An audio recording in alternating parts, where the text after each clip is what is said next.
Welcome to Kenton's videos. Enjoy the video. You'll start by confirming essentials. The plug supports only 4 GHz Wi-Fi, so check your router settings and keep the SSID and password on hand. Open the Smart Life app and sign in or create an account.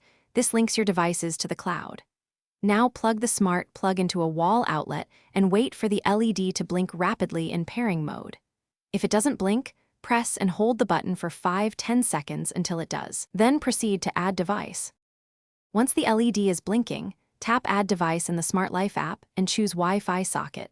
The app will guide you through AP or standard pairing modes.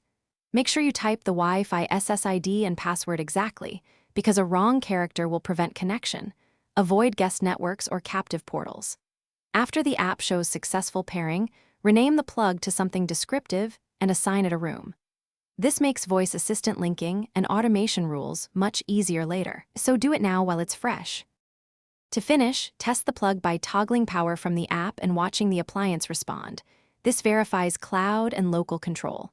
Next, link Smart Life to Alexa or Google Home through their services panel so you can use voice commands, grant permissions, and discover devices.